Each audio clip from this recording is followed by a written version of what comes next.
আৰু নতুন এটা অধ্যায়লৈ আপোনাৰ ওচৰলৈ আহিছোঁ। আমি অলৰেডি আগৰ এটা ক্লাছত ইউনিট 1-ৰ ট্ৰেণ্ডছ ইন হিষ্ট্ৰী ৰাইটিং অথবা মধ্যযুগত ইতিহাস ৰচনাৰ পৰম্পৰাৰ বিষয়ে আলোচনা কৰিছিলোঁ। তাৰে কণ্টিনিউশ্যন আমি আজি কৰিম। প্ৰথম অৱস্থাত প্ৰথমটো আমি চেপ্টাৰত কোৱা গৈছিলে অবজেক্টিভ বা উদ্দেশ্যসমূহৰ বিষয়ে আলোচনা কৰিছিলোঁ। তাৰপিছত আমি আৰবী আৰু পাৰ্চী ঐতিহাসিক পৰম্পৰাৰ বিষয়েও আলোচনা কৰিছিলোঁ। তাৰ পিছত আমি ৰাজনৈতিক ইতিহাস, বিশেষকৈ দিল্লী চুলতানেটত জিয়াউদ্দিন বৰানীয়ে কি লিখি থৈ গৈছে তাৰ ওপৰত আমি যথেষ্টখিনি কথা আলোচনা কৰিছিলোঁ। তাৰপিছত আমি মোগল যুগৰ ৰাজনৈতিক ইতিহাসৰ বিশেষকৈ আবুল ফজলৰ লিখনিসমূহৰ বিষয়ে আমি আলোচনা কৰিছিলোঁ। তাৰপিছত আমি মেমৰিজ বা স্মৃতিগ্ৰন্থ, বিশেষকৈ বাবৰ, হুমায়ুন আৰু জাহাংগীৰৰ মেমৰিজ আৰু স্মৃতিগ্ৰন্থৰ কথা যথেষ্টখিনি আলোচনা কৰিছোঁ। বাবৰৰ মেমৰিজ হৈছিলে বাবৰনামা, বিশেষকৈ বাবৰনামা, হুমায়ুনৰ যিখন জীৱনীমূলক গ্ৰন্থ আছিলে সেইখন আছিলে হুমায়ুননামা। তাৰপিছত জাহাংগীৰৰ আছিলে জাহাংগীৰনামা, তাৰপিছত পাটচানামা শ্বাহজাহানৰ, আলমগীৰনামা ঔৰংজেবৰ। এনেকুৱা আমি যিখন স্মৃতিগ্ৰন্থ সেইবিলাকৰ কিছুমান জীৱনীও আছিলে, সেইবিলাকৰ পৰা আমি যথেষ্টখিনি অলৰেডি ডিছকাছ কৰিছোঁ। আৰু কি পৰম্পৰাত, কি ভাষাত, পাৰ্চী, আৰবী কেনেকুৱা ধৰণৰ ভাষাত এইবোৰ লিখা হৈছিল সেইবিলাকৰ বিষয়ে আমি যথেষ্টখিনি আলোচনা কৰিছিলোঁ। আজি আমি তাৰে কণ্টিনিউশ্যন হিচাপে আমি আজি আলোচনা কৰিম ইনচা পৰম্পৰা। ইনচা পৰম্পৰা মানে হৈছে পত্ৰ লেখন প্ৰক্ৰিয়া, বাক্য, নিবন্ধ আদি, বিশেষকৈ এপিষ্টলোগ্ৰাফী বুলি কোৱা হয় ইনচা পৰম্পৰা। আৰু ইনচাৰ আক্ষৰিক অৰ্থ হৈছে সৃষ্টি।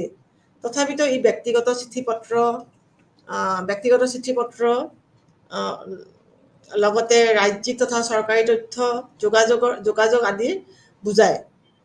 ই শাসনযন্ত্ৰৰ কাম কাজৰ লগত জড়িত সামাজিক সাংস্কৃতিক পৰিস্থিতি তথা ধাৰণাসমূহে মধ্যযুগৰ বিষয়ে আমাক যথেষ্টখিনি প্ৰাথমিক জ্ঞান দিব পাৰে।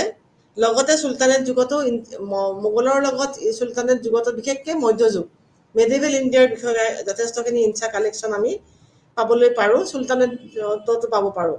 ইয়াৰ ভিতৰত আটাইতকৈ গুৰুত্বপূৰ্ণ ইনচাখন হৈছে আমিৰ খসৰুৰ ইজাজ-ই-খসৰুই আৰু আইন উল মুল্ক আব্দুল্লাহ বি মাহৰু। মাহৰুৰ ইনচা-ই-মাহৰু বিশেষভাৱে উল্লেখযোগ্য। 15 আৰু 16 খ্ৰীষ্টাব্দত দক্ষিণাত্যত বিশেষ ইনচা সংগ্ৰহ কৰা হৈছিল। ৰিয়াজ উল ইনচা অফ খোৱাজা জাহান, মাহমুদ গোৱান আৰু ইনচা-ই-তাহিৰ অফ শ্বাহ তাহিৰ হুছেইন আদিৰ বিষয়ে ইনচাও আমি এতিয়া আমি পঢ়িবলৈ পাওঁ। আৰু তাৰ পৰা আমি সেই ইনচা বা ডকুমেণ্টছবিলাকৰ পৰা আমি যথেষ্টখিনি সেইখিনি আমাৰ কথা জানিবলৈ পাৰোঁ। চুলতান যুগত বিশেষকৈ দিৱানী ইনচা নামেৰে এটি বিশেষ ডিপাৰ্টমেণ্টো আছিল। তাৰপিছত কাটিব মানে ৰাইটাৰ, দাবিৰ আৰু মুন্সি। চুলতানী যুগত আছিলে দাবিৰ আৰু মুন্সি আছিলে মোগল যুগৰ। এইবিলাক আছিলে ৰাইটাৰ। চৰকাৰী নথি, চিঠি আদিৰ খচৰা তৈয়াৰ কৰাৰ দায়িত্ব আছিল তেওঁলোকৰ বিশেষকৈ। ইনচাৰ লিখনিবোৰ বহুলাংশে দিৱানীৰ প্ৰেক্ষাপটত লিখা হৈছিল। দিল্লী চুলতানেট আৰু পিছলৈ মোগল চেঞ্চেলৰীৰ প্ৰথাৰ সৈতে ইনচাৰ সাহিত্য প্ৰত্যক্ষ সম্বন্ধ আছিল। আমোদজনকভাৱে বৰ্তি থকা ইনচা সংগ্ৰহবোৰ সেই সময়ৰ যিসকলে দিৱানী ইনচা কাৰ্যালয়ত কোনো পদত অধিষ্ঠিত নাছিল। এইটো এটা গুৰুত্বপূৰ্ণ কথা আছিল। যিবিলাক ইনচাৰ লগত কোনো কাৰ্যালয়ত কোনো ধৰণৰ জড়িত নাছিলে, তেওঁলোকৰ ডকুমেণ্টছসমূহে বেছি গুৰুত্বপূৰ্ণ আছিল।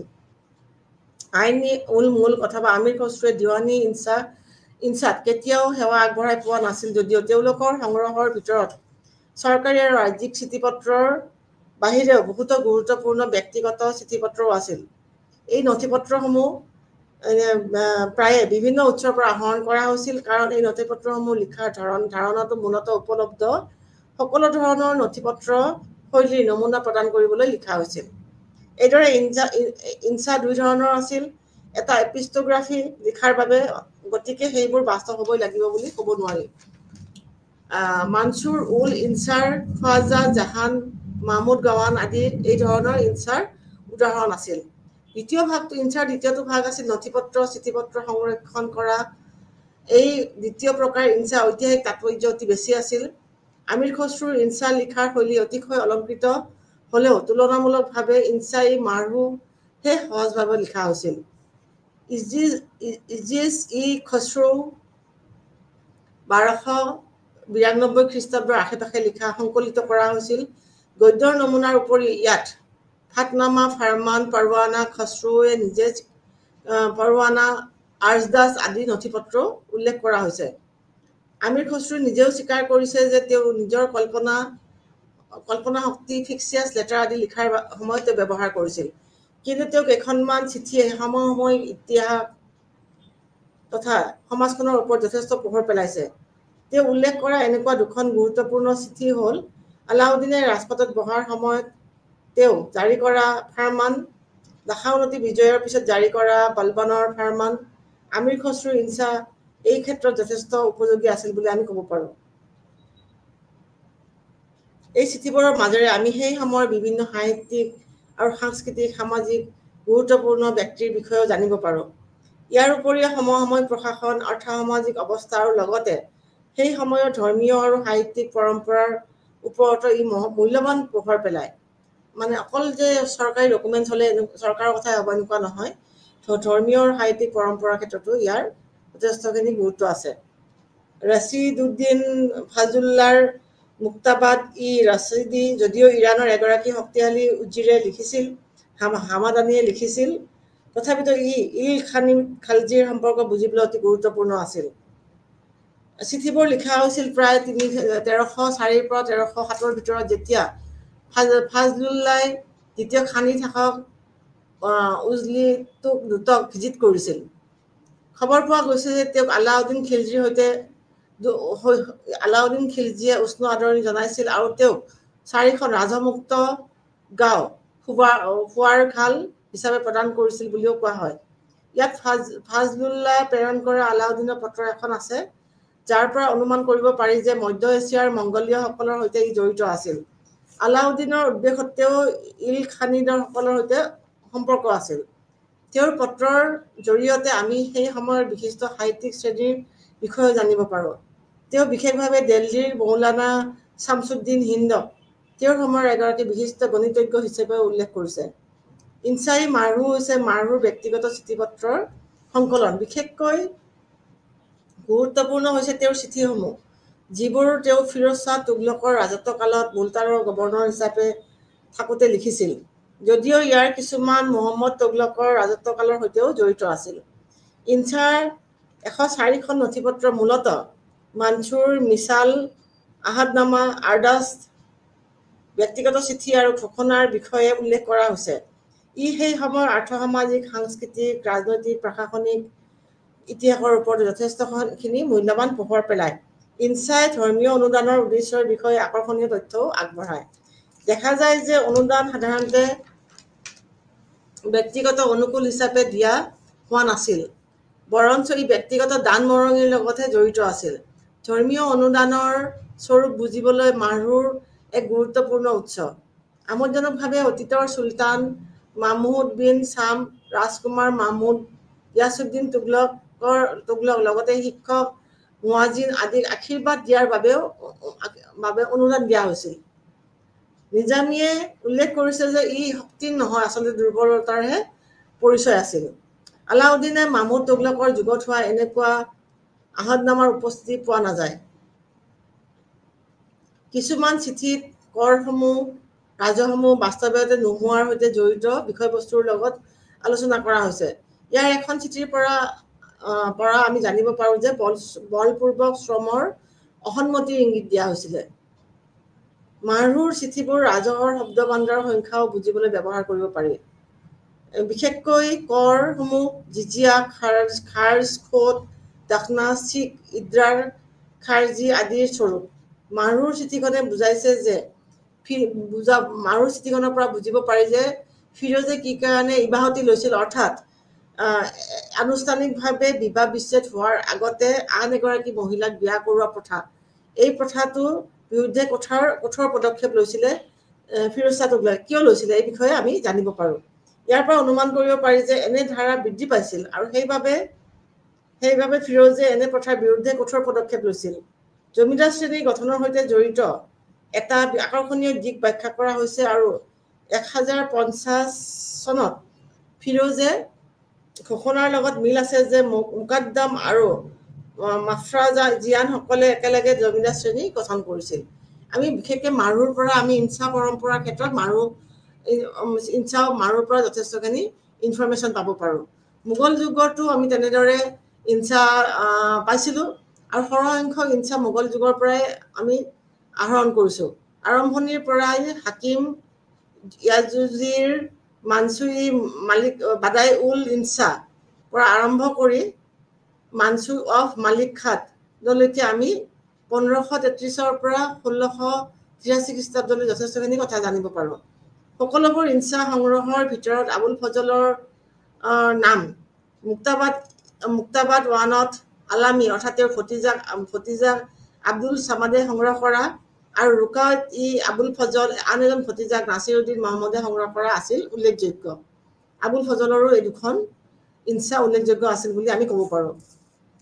নাছিৰুদ্দিন মহম্মদে আবুল ফজলৰ ভাতৃ ফেইজিৰ লালাইফ ফেইজিৰ আন এটা ইনচা সংকলন কৰিছিল।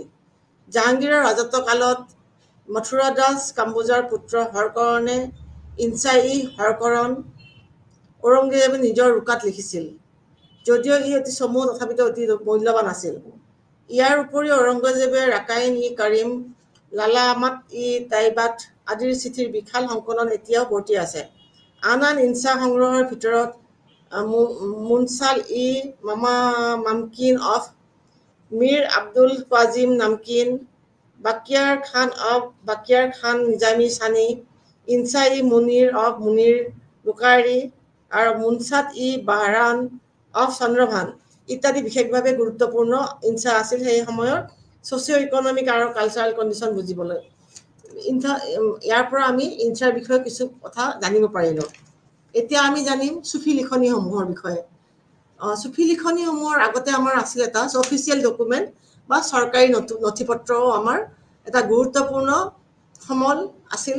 সেইখিনি সময়ৰ মধ্যযুগৰ ইতিহাস ৰচনাৰ ক্ষেত্ৰত অফিচিয়েল ডকুমেণ্টখিনিও যথেষ্টখিনি চৰকাৰী নথি পত্ৰই যথেষ্টখিনি গুৰুত্বপূৰ্ণ ঠাই দখল কৰি আছে। চৰকাৰী নথি পত্ৰ আছিল অগণিত, গণনা কৰিব নোৱাৰোঁ। ইয়াৰ ভিতৰত চৰকাৰী নথি পত্ৰৰ ভিতৰত বিশেষকৈ ফাৰমান, সম্ৰাটৰ অৰ্ডাৰ, নিচান, ৰাজকোঁৱৰসকলে কৰা অৰ্ডাৰ, পাৰৱানাজ, ৰজা এজনে তেওঁলোকৰ তলতীয়াসকললৈ দিয়া কিছুমান নিৰ্দেশনা, হাছউল হুকুম, সম্ৰাটৰ আদেশ মৰ্মে মন্ত্ৰী এগৰাকীয়ে জাৰি কৰা অৰ্ডাৰ, দস্তুৰ উল আমাল আদি আপোনাৰ প্ৰশাসনীয় নীতি নিয়মৰ বিষয়ে থকা কিছু অৰ্ডাৰ আদি আমি চৰকাৰী নথি পত্ৰৰ ভিতৰত ধৰিব পাৰোঁ। কিন্তু ইয়াত আমি বিশেষভাৱে দস্তুৰ উল আমালৰ বিষয়ে আলোচনা কৰিব পাৰিম। প্ৰশাসনৰ প্ৰকৃত কাৰ্যকলাপৰ বিষয়ে জানিবলৈ দস্তুৰ উল আমালৰ তথ্যসমূহ হৈছে অতি গুৰুত্বপূৰ্ণ। অৱশ্যে আমাৰ হাতত উপলব্ধ এনে নথিৰ ভিতৰত আটাইতকৈ পুৰণিখন হৈছে আব্দুল হামিদ মুহাৰিনৰ গজনিভিৰে লিখা ফিৰোজ শ্বাহৰ যুগৰ দস্তুৰ উল আলবাব ফি ইলাম হিচাব। এইখন আছিলে বিশেষভাৱে গুৰুত্বপূৰ্ণ ডকুমেণ্ট। তেওঁ মূলতঃ নিজৰ পুত্ৰক লেজাৰ কিপিং কলাৰ নিৰ্দেশনা দিবলৈ বা এইটো বিষয়ত প্ৰশিক্ষণ দিবলৈ এই কামটো প্ৰস্তুত কৰিছিল। এই বিভিন্ন প্ৰশাসনিক পদ্ধতি আৰু নীতি নিয়মৰ লগতে সেই সময়ছোৱাত ব্যৱহৃত কেইবাটাও কাৰিকৰী শব্দৰ ওপৰত মূল্যৱান প্ৰভাৱ পেলায়। কিন্তু চুলতানীয় যুগৰ দৰে নহয়, মোগল যুগৰ গোটেই অভাৱনীয়ভাৱে তথ্য আছে। বিশেষকৈ শ্বাহজাহান আৰু ঔৰংজেবৰ যুগৰ জৱাহৰনাথ বাকাছাৰ দাস্তুৰ উল আমাল আলমগীৰি, দাস্তুৰ উল আমাল নাছিচিন্দি, জৱাবিত আলমগীৰি, খুলাসাত উছিয়াগ, হিদায়াত উল কোৱাচিদ, ফাৰাগ কাৰদানি ইত্যাদি বিষয়ে আমি জানিব পাৰোঁ। এইখিনি আছিলে চৰকাৰী নথি পত্ৰ, আৰু চৰকাৰী নথি পত্ৰখিনিও আমাক পুৰণি যুগৰ মধ্যযুগৰ ভাৰতৰ বিষয়ে জানিবলৈ যথেষ্ট সহায় কৰে। চুফি লিখনি, ইয়াৰ পিছত আহিছে চুফি লিখনি। চুফিসকল হৈছে মুছলমানসকলৰ লিবাৰেল ৰিলিজিয়াছ গুৰু।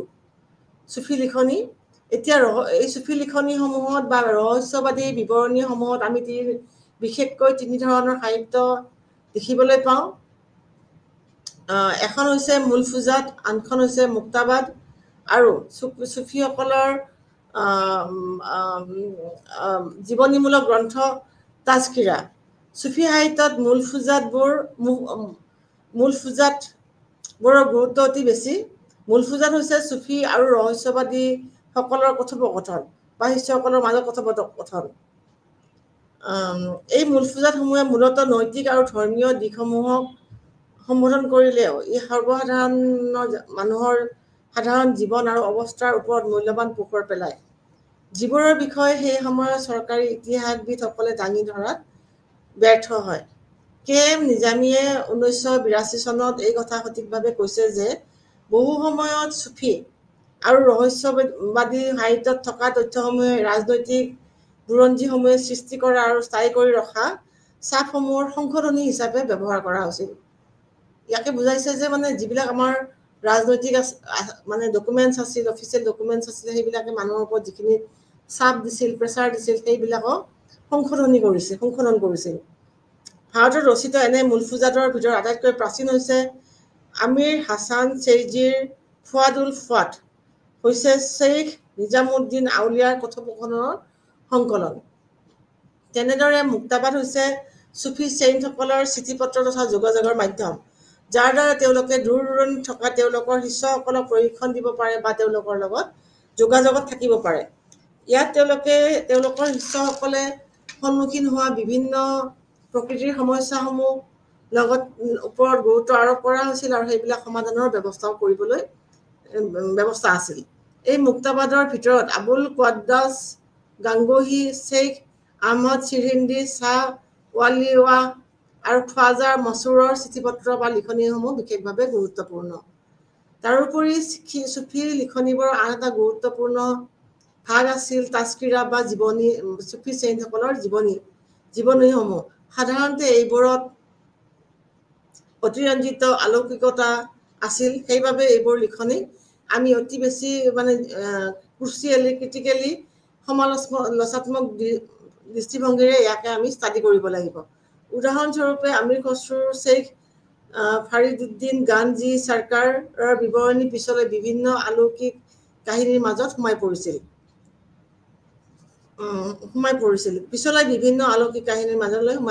আৰু শেষত আলী আসগৰ চিস্তিৰ জৱাহৰ ই ফাৰিদীৰ ঐতিহাসিক সত্যটো পৰীক্ষা নিৰীক্ষা কৰিবলৈ ইয়াক ব্যৱহাৰ কৰা হৈছিল।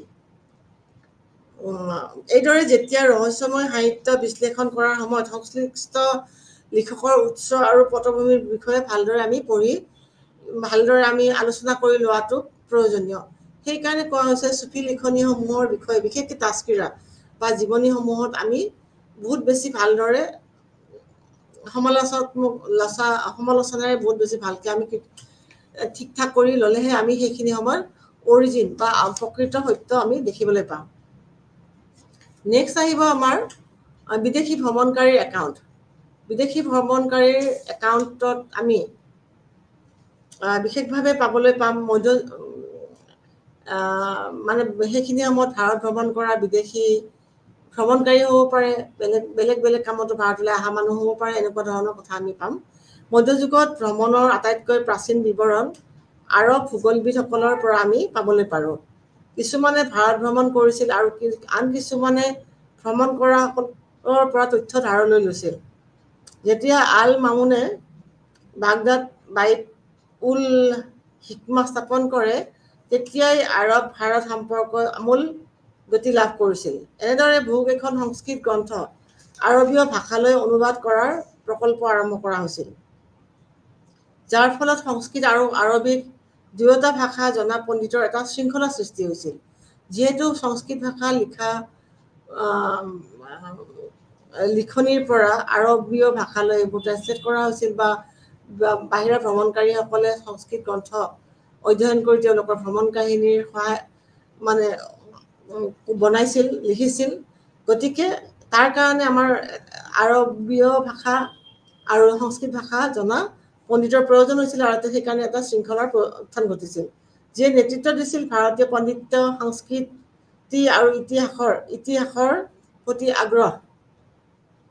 আল মাছুদি, ইবন খুৰদাজলী, যোনে লিখিছিল কিতাব উল মাছলিক উল মামালিক, সালাইমান তাজিৰ যিয়ে লিখিছিল আকবৰ উল শ্বাহিদ উল হিন্দ, তাৰপিছত আল ইস্তাখাৰীয়ে লিখিছিল আল মাছালিক ৱাল মামালিক আদি বিৱৰণীত ভাৰতৰ বিষয়ে আমি মূল্যৱান তথ্য পাবলৈ পাৰোঁ। বিশেষকৈ ইয়াত ভূগোলৰ বিষয়ে বা ভাৰতৰ ভৌগোলিক জ্ঞানৰ বিষয়ে আৰু লগতে সমসাময়িক চিহ্নৰ মানচিত্ৰও প্ৰদান কৰা হৈছিল। কিন্তু কিয়নো চীনখন ভাৰতৰ আমাৰ বাউণ্ডাৰীত আছিল, গতিকে আমাৰ সেইফালে মেইনলি বিদেশী ভ্ৰমণকাৰীসকল আহিছিল আৰু আমি সেইকাৰণে চীনৰ মানচিত্ৰ ইয়াত পাবলৈ পাৰোঁ।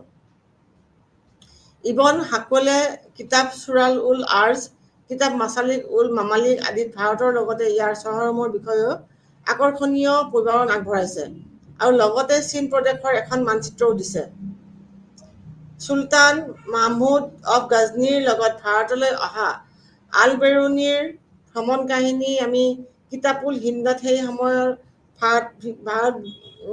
ভাৰতৰ বিষয়ে অতি প্ৰাঞ্জল বৰ্ণনা পোৱা যায়।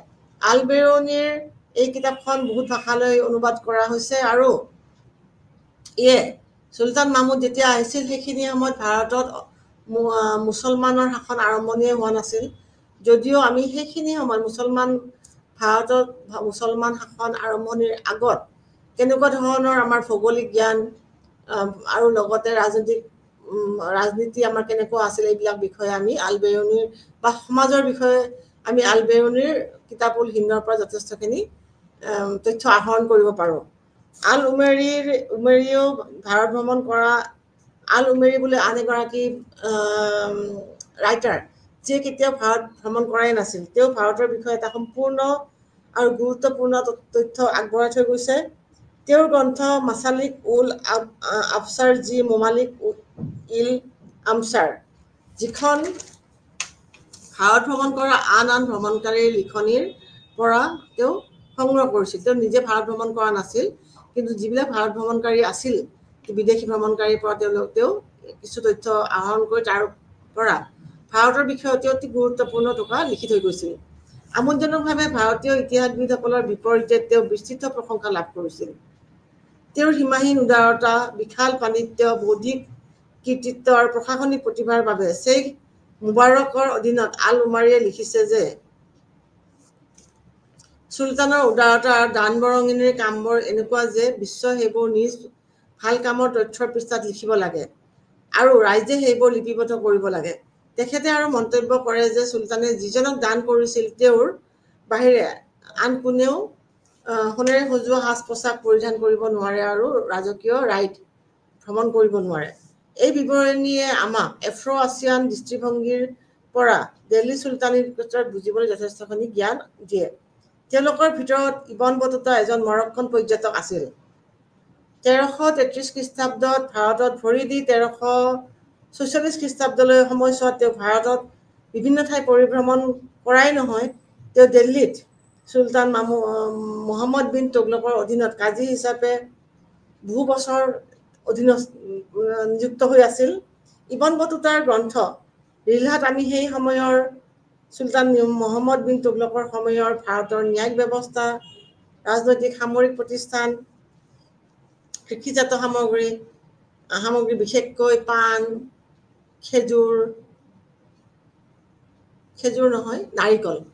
নাৰিকল, পাণ আদিৰ বিষয়ে আমি যথেষ্টখিনি কথা জানিবলৈ পাৰোঁ।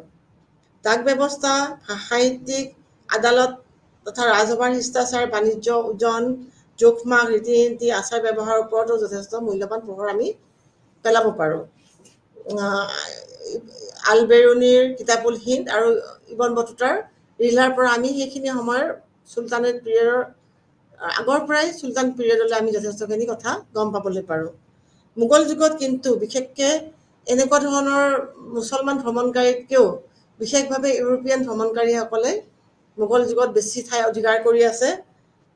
তেওঁলোকৰ নাম আমি সকলোৰে নাম উল্লেখ কৰিব যদিও নোৱাৰোঁ। ইয়াৰ ভিতৰত কেইগৰাকীমান বিশিষ্ট তথা উল্লেখযোগ্য আছিল ফাদাৰ মনচেৰেট পালচেৰেট, ছাৰ থমাছ ৰো, ট্ৰাভেৰনিয়াৰ মনোচি আদি আছিল। ফাদাৰ এণ্টনিয়া মনচেৰেট প্ৰথমগৰাকী জেচুইট মিছনাৰী আছিল, যিয়ে ফাদাৰ একুইভিভাৰ লগত আগ্ৰা সম্ৰাট আকবৰৰ দৰবাৰলৈ 1580 চনত উপস্থিত হৈছিল। তাত তেওঁ ৰাজকোঁৱৰ মুৰাদৰ টিউটৰ হিচাপে যোগদান কৰিছিল। 1590 খ্ৰীষ্টাব্দত তেওঁৰ নিজৰ স্মৃতিগ্ৰন্থখন লিখিবলৈ আৰম্ভ কৰিছিলে মনচাৰাটে। মনচাৰাটে লিখনিৰ ধাৰাবাহিকতাই মিৰ্জা হাকিমৰ বিৰুদ্ধে আকবৰে লোৱা অভিযানৰ বিষয়ে সবিশেষ জানিবলৈ পাৰোঁ। ই এক মূল্যৱান উৎস আছিল। এই গ্ৰন্থখনিয়ে আকবৰৰ ধৰ্মীয় আলোচনা তথা এনকাউণ্টাৰৰ ওপৰতো মূল্যৱান তথ্য আগবঢ়ায়। ফ্ৰেন্সিস্কো পালচাৰেট আছিল এণ্টিওক্ৰেপৰ এগৰাকী স্থানীয় লোক যিয়ে 1618 খ্ৰীষ্টাব্দত পূব দেশলৈ যাত্ৰা আৰম্ভ কৰিছিল আৰু 1627 খ্ৰীষ্টাব্দলৈ তেওঁ ছিনিয়ৰ ফেক্টৰ বা এজন গুৰুত্বপূৰ্ণ ব্যক্তি হিচাপে আগ্ৰাত আছিল।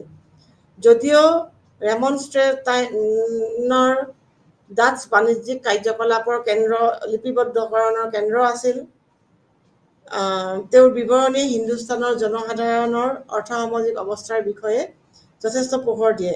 বিশেষকৈ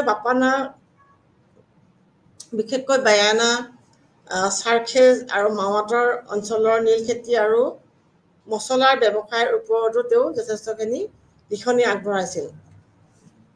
এছেক্সত জন্মগ্ৰহণ কৰা ইংলিছ ছাৰ থমাছ ৰো 1615 খ্ৰীষ্টাব্দত জাহাংগীৰৰ দৰবাৰলৈ গৈছিল এলং উইথ কেপ্টেইন হকিন্স। বিশেষকৈ তেওঁলোকে ভাৰতবৰ্ষত বেপাৰ বাণিজ্য কৰাৰ পাৰ্মিশ্যন ল'বলৈ। আৰু সেই সময়ত তেওঁ যিখিনি দেখিছিল ভাৰতৰ ৰাজনীতিৰ বিষয়ে তেওঁ যথেষ্টখিনি উপযোগী তথ্য আগবঢ়াই থৈ গৈছে। জাহাংগীৰ, আছফ খান, খসৰু, খুৰমৰ চৰিত্ৰ বুজিবলৈও তেওঁৰ লিখিত তথ্যসমূহ অতি উপযোগী বুলি আমি ভাবিব পাৰোঁ।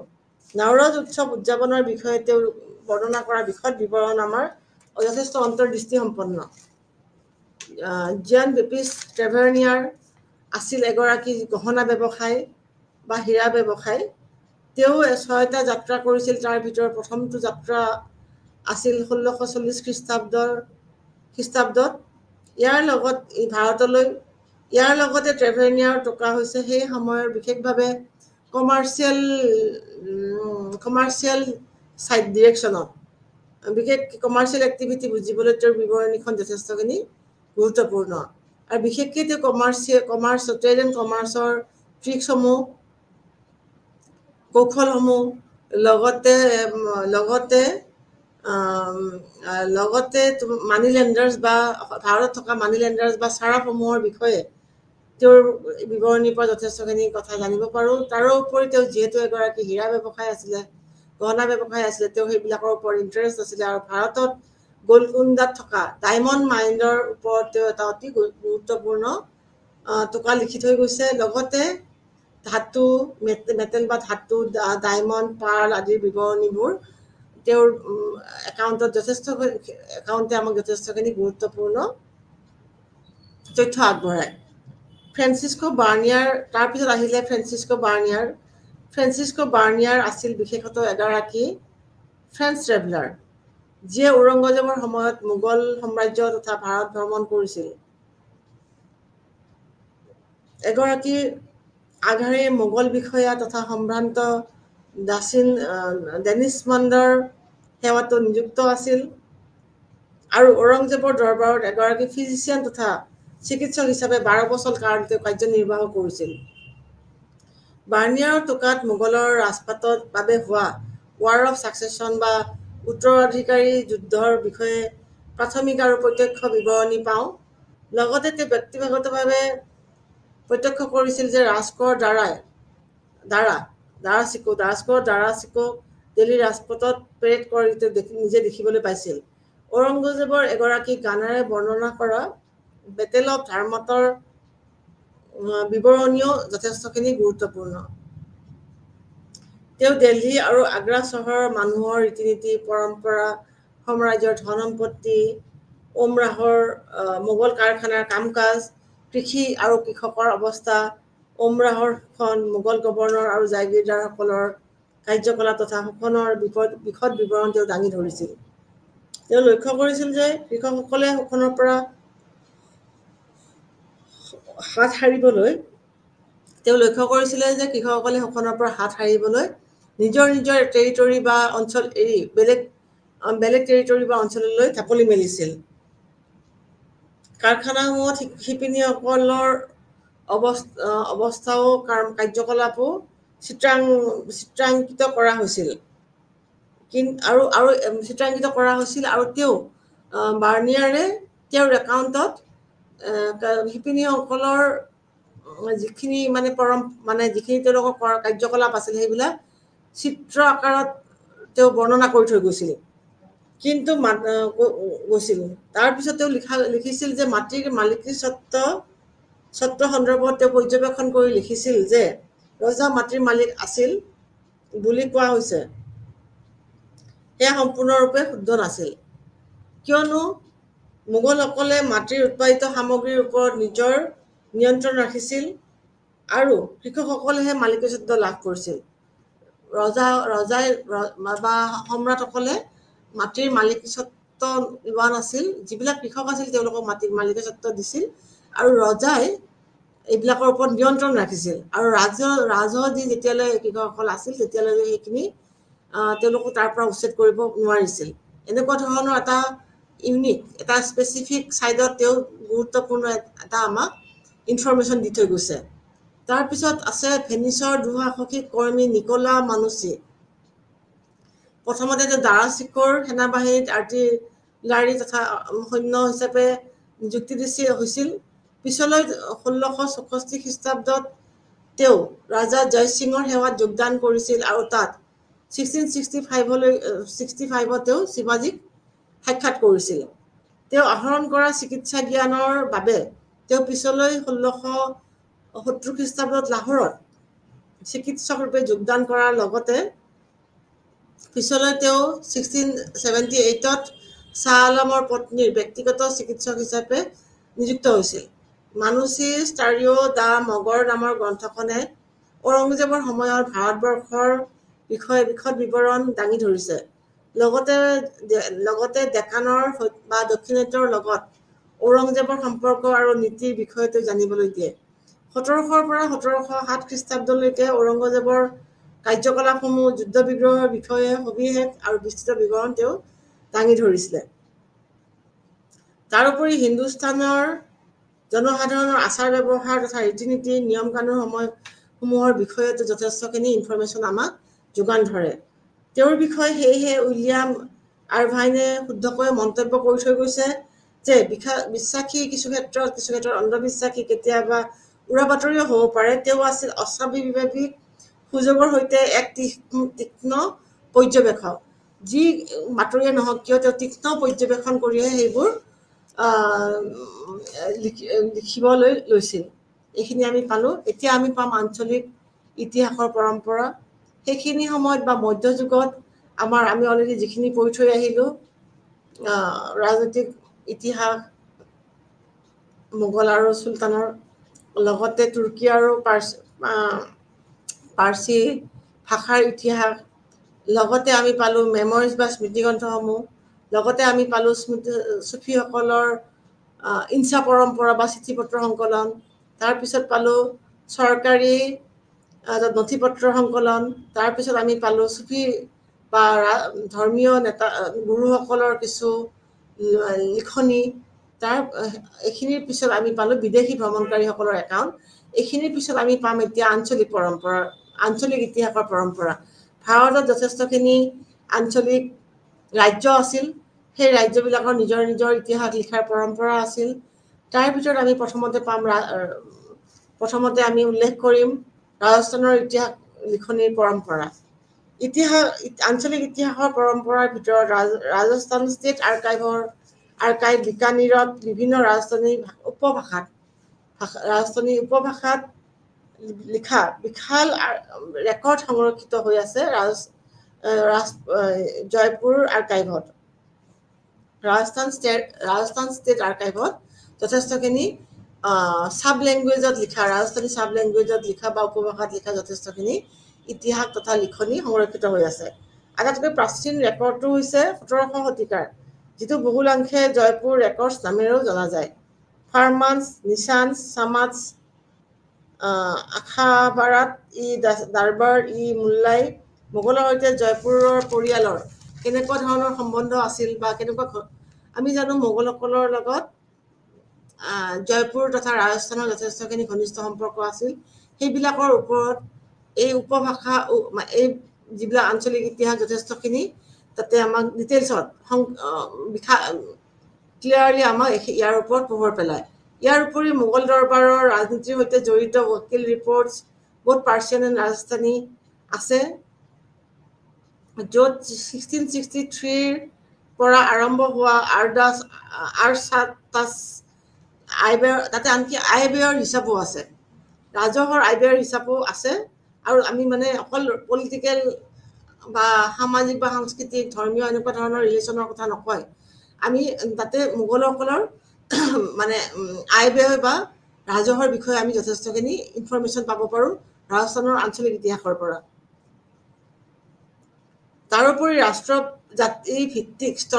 জাতিভিত্তিক স্তৰভিত্তিক গাঁথনি বুজিবলৈ দস্তুৰ কামৱাৰ যথেষ্ট সহায় কৰে আন এটা নথিপত্ৰৰ গোট হ'ল যোধপুৰ ৰেকৰ্ডছ যিবোৰে বহুলাংশে বাহিৰ আকাৰত লিখা হৈছিলে ৰাজস্থানৰ যিখিনি লিখনি আঞ্চলিক লিখনি আমি তাক বাহী বুলিও উল্লেখ কৰিব পাৰোঁ সামাদ পৰৱানা বাহী কাংগাত বাহী হাচিল বাহী জাকাত বাহী যিটো ব্যৱস্থা 1660 পৰা আৰম্ভ হৈছিল লিখিবলৈ আৰম্ভ কৰা হৈছিল সেই সময়ছোৱাৰ ৰাজহ প্ৰশাসন বুজিবলৈ এই বাহীসমূহ অতি গুৰুত্বপূৰ্ণ বিবাহবাহীবোৰে ৰাজ্যৰ ব্যয়ৰ সামাজিক সাংস্কৃতিক দিশসমূহৰ ওপৰত পোহৰ পেলাইছিলে ৰাজস্থানৰ বিশেষকৈ মাৰৱাৰৰ ইতিহাস বুজিবলৈ আন এটা গুৰুত্বপূৰ্ণ উৎস হ'ল মুখনাথ নাইনচিৰ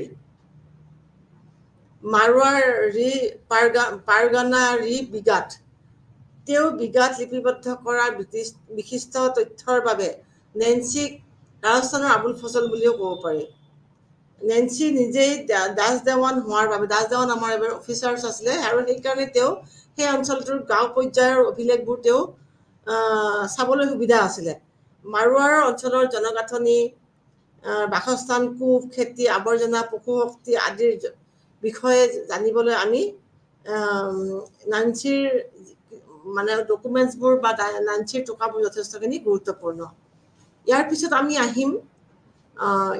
আমি আহিম পাছোৱা বা মাৰাঠা দপ্তৰ পাছোৱা বা মাৰাঠাসকলে নিজৰ লেংগুৱেজত তেওঁলোকে লিখিছিল মাৰাঠী লেংগুৱেজত লিখিছিল আৰু পাছোৱা দপ্তৰ বৰ্তমান হৈছে পুনে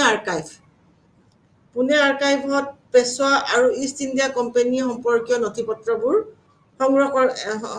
নথিপত্ৰবোৰৰ সম্পৰ্কীয় লিপিৰ এক বিশাল সংগ্ৰহ পোৱা গৈছে ইয়াৰে কিছুমান গুজৰাটী আৰু ইংলিছ ভাষাতো আছে পুনে আৰ্কাইভৰ ৰেকৰ্ড তথা নথিসমূহৰ বাবে এছিয়াৰ আটাইতকৈ ডাঙৰ আৰ্কাইভ সংগ্ৰহালয় হিচাপে গণ্য কৰা হয় কাক বুলি কোৱা হয় সবচে ডাঙৰ ভাৰতৰ পুনে আৰ্কাইভক ইয়াত প্ৰায় 50 নিযুত নথিপত্ৰৰ বিশাল সংগ্ৰহ আছে যাৰ ভিতৰত 3 লাখ আৰু 3 লাখ ৰেয়াৰ মনুস্ক্ৰিপ্ট হিচাপে চিহ্নিত 39,000 কাপোৰৰ বান্দিলত সজাই ৰখা বিশাল পাণ্ডুলিপি হিচাপে চিনাক্তকৰণ কৰা গৈছে যাক ৰুমালছ বুলিও কোৱা হয় এতিয়া আমাৰ এনেকুৱা কোৱেশ্যনো হ'ব পাৰে ৰুমালছ মানে কি আমি এনেকুৱা ধৰণৰ কথাও পঢ়িব জানিব লাগিব পাৰে প্ৰথমতে হৈছে পুনে আৰ্কাইভ হৈছে সবচে ডাঙৰ সংগ্ৰহালয় মানে এই নথিপত্ৰৰ আৰু আঞ্চলিক ইতিহাসৰ নথিপত্ৰ আৰু লগতে ৰুমেলছবোৰ হৈছে যিবিলাক খুব ভালকে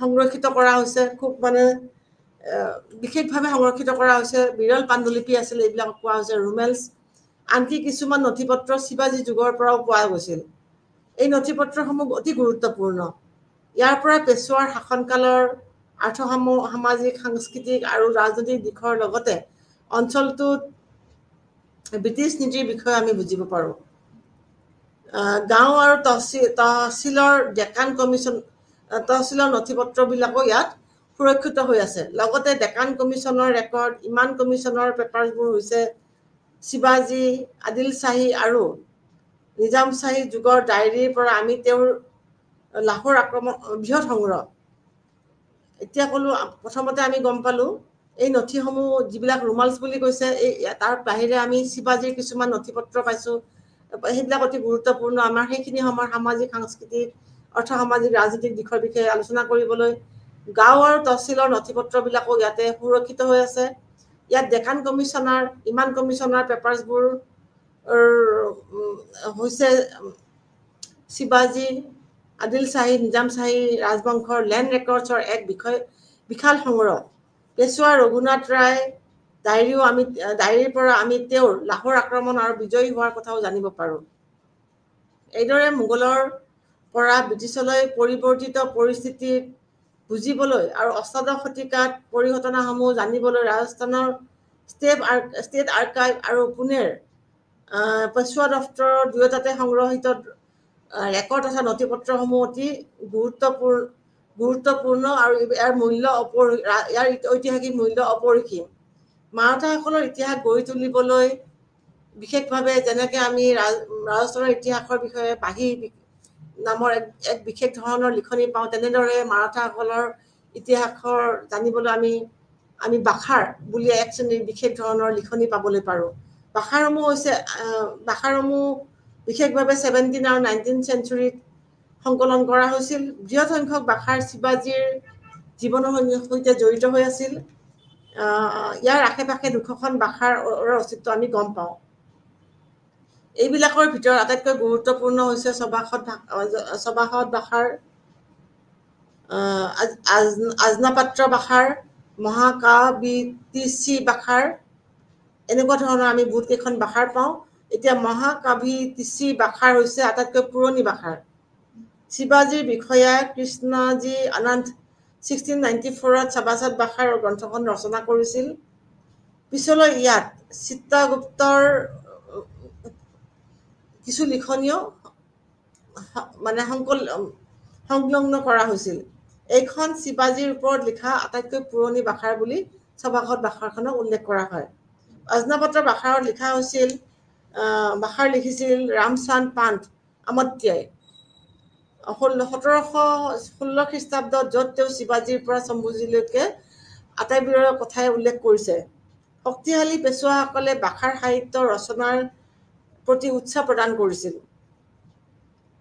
কোনো দুঃসাহসিক ব্যক্তি ৰাজবংশ যুদ্ধ সামৰিক অভিযান আদি আছিল বাখাৰৰ বিষয়বস্তু বাখাৰক বিশুদ্ধ ইতিহাস হিচাপে গণ্য কৰিব পৰা নাযায় যদিও ইয়াৰ মাজতে ইতিহাসৰ যথেষ্টখিনি উপাদান নিহিত হৈ আছে কাৰণে আমি ইয়াৰ পৰা সেইখিনি সময়ৰ বহুতখিনি কথা ধাৰণা কৰি ল'ব পাৰোঁ ইয়াৰ পিছত আহিব বিজয়নগৰ সাম্ৰাজ্যৰ যিবোৰ লিখনি আছিল সেইখিনি আমাৰ গুৰুত্বপূৰ্ণ এখন সাম্ৰাজ্য আছিল তাৰে যিবোৰ আমাৰ লিখনি আছিল সেইবিলাকৰ ওপৰত আহিম আমি তাতে বিজয়নগৰ সাম্ৰাজ্যৰ ৰাজ্যিক সংগঠন বুজি পাবলৈ এই ৰাজ্যৰ সৰ্বশ্ৰেষ্ঠ ৰজা আছিল কৃষ্ণদেৱ ৰায় আৰু কৃষ্ণদেৱ ৰায়ৰ যিখন এখন তেওঁ কাব্যিক ধাৰণাৰে তেওঁ লিখা এখন ৰচনা কৰা ইতিহাস আমুক্তা মাল্যদাৰ অপৰিসীম মূল্য আছে যিয়ে মূলতঃ ৰাষ্ট্ৰৰ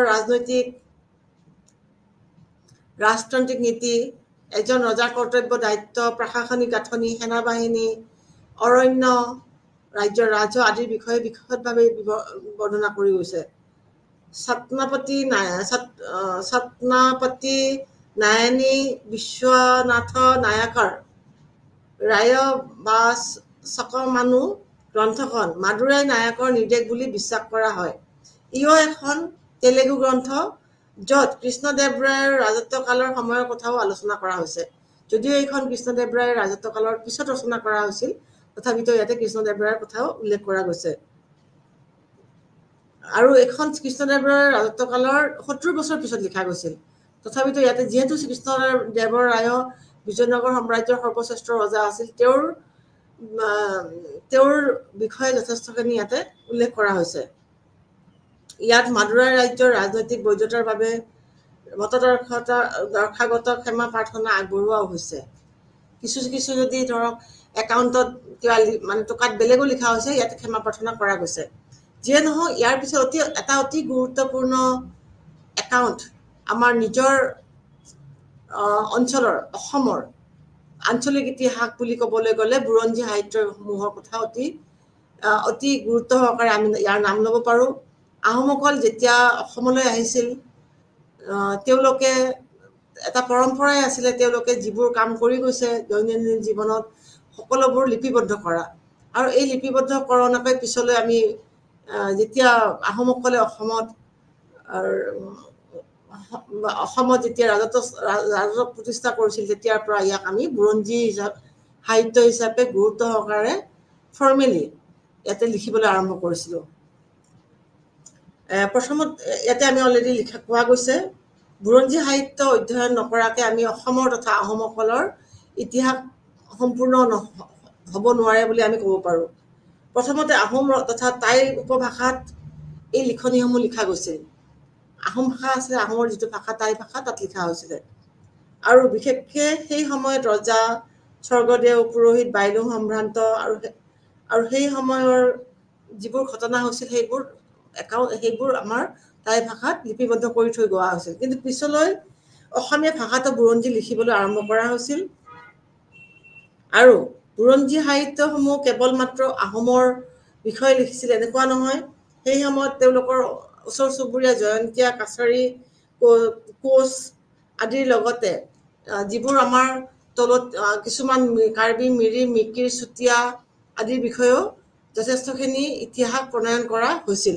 গতিকে সেইখিনি সময়ত আমি তাৰ উপৰি এটা উল্লেখযোগ্য কথা আছে যে আহোমসকলৰ লগত মোগলসকলৰ কেনেকুৱা ধৰণৰ ৰিলেশ্যন আছিল, সেইবিলাক বিষয়েও অসমৰ ইতিহাসত বা আহোমৰ বুৰঞ্জীত যথেষ্টখিনি তথ্য পোৱা যায়।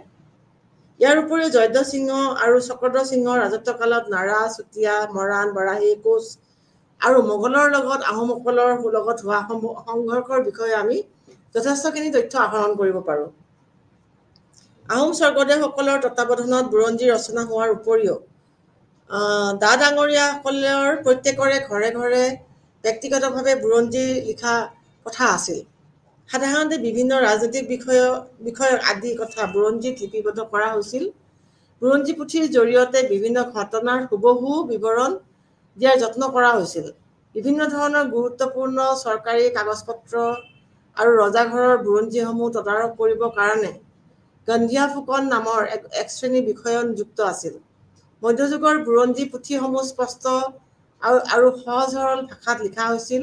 অৱশ্যে প্ৰায়বোৰ বুৰঞ্জী পুথিৰে লিখকৰ নাম উল্লেখ নাছিল। প্ৰখৰ ঐতিহাসিক চেতনা সমৃদ্ধ আহোমসকলে তেওঁলোকৰ সংস্পৰ্শলৈ অহা বিভিন্ন শক্তিসমূহৰ বিষয়েও ইতিহাস লিখি থৈ যাব লাগে বুলি তেওঁলোকে ভাবিছিল। এনে বুৰঞ্জীৰ ভিতৰত বিশেষকৈ পাটচা বুৰঞ্জীৰ নাম বিশেষভাৱে উল্লেখযোগ্য। এই পুথিখনত দিল্লীৰ চুলতান মুছলমান শক্তিৰ প্ৰভুত্ব স্থাপনৰ পৰা সপ্তদশ শতিকালৈ মাজভাগ পৰ্যন্ত আমি তেওঁলোকৰ দিল্লীৰ মুছলমান শক্তিৰ উত্থান আৰু পতনৰ বিষয়ে গোটেইখিনি তথ্য আমি লাভ কৰিব পাৰোঁ।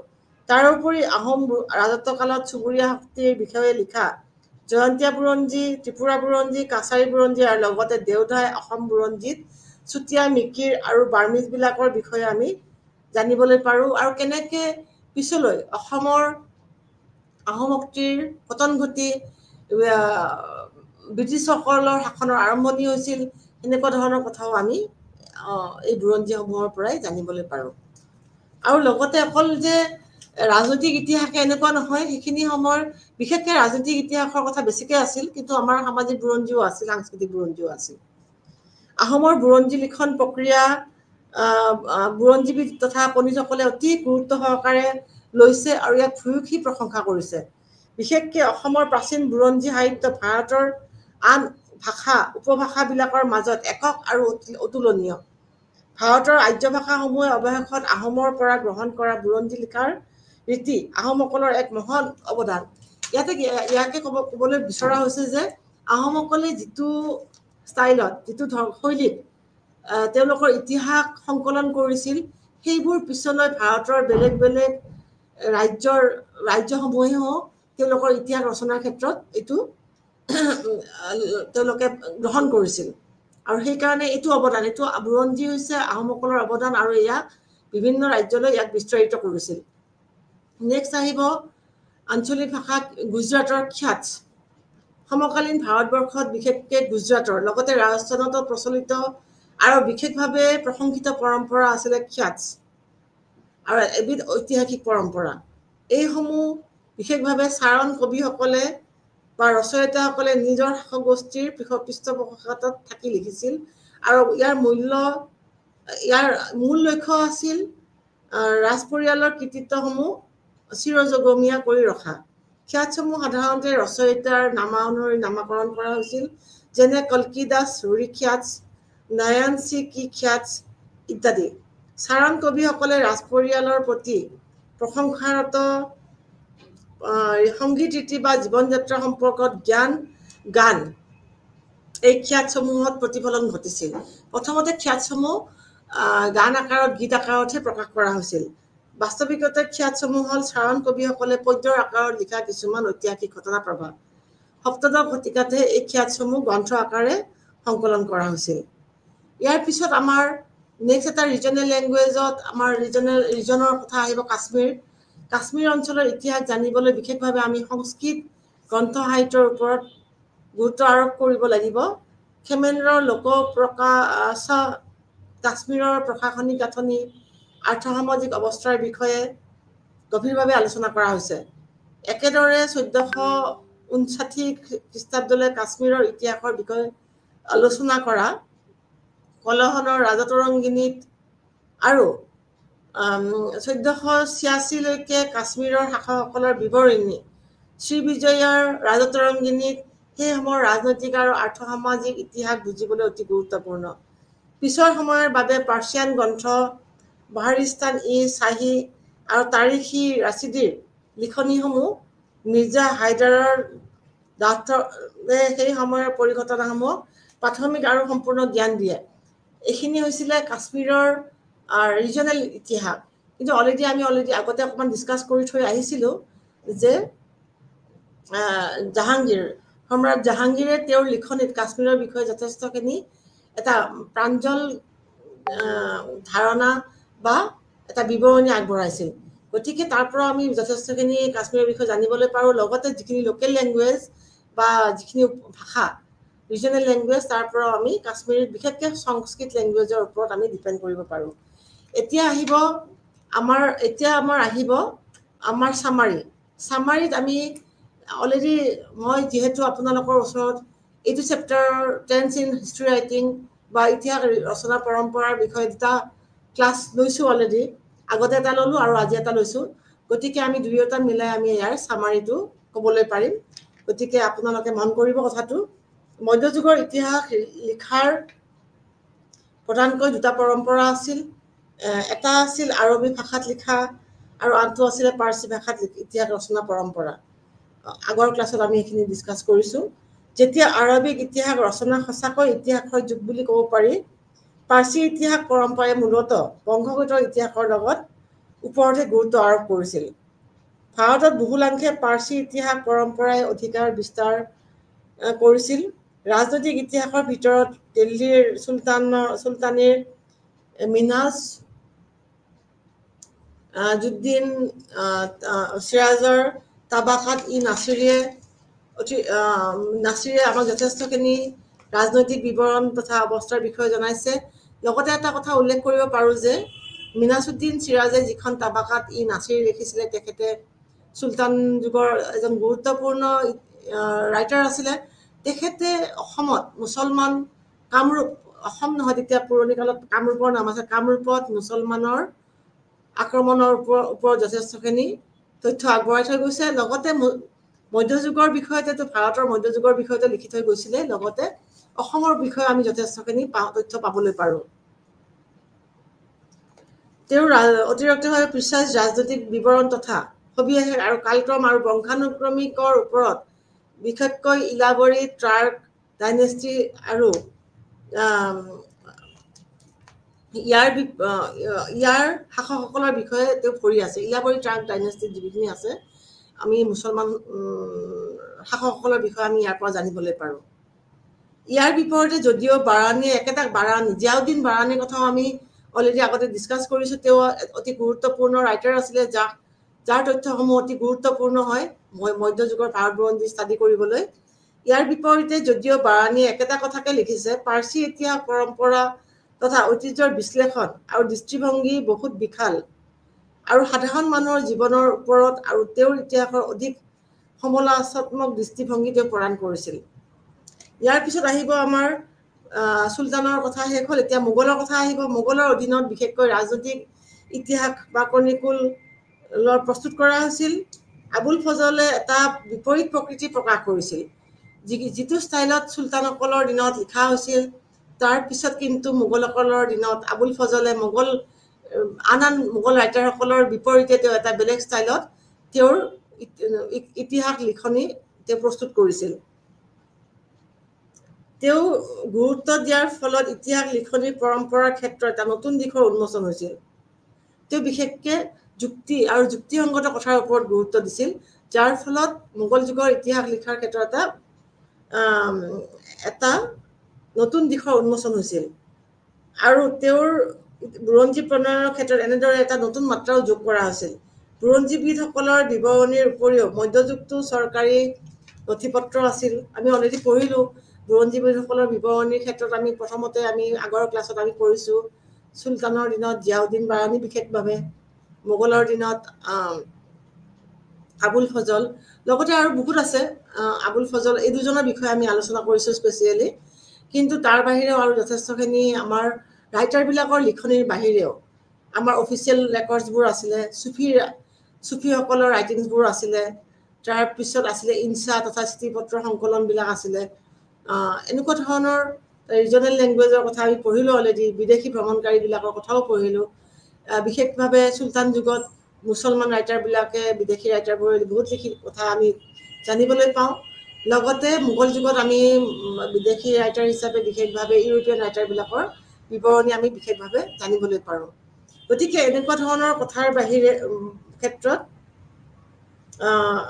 আমি যথেষ্টখিনি চহকী মধ্যযুগৰ ইতিহাস ৰচনাৰ পৰম্পৰাৰ দ্বাৰা আমি অতি চহকী মধ্যযুগৰ ইতিহাস ৰচনা কৰিবলৈ।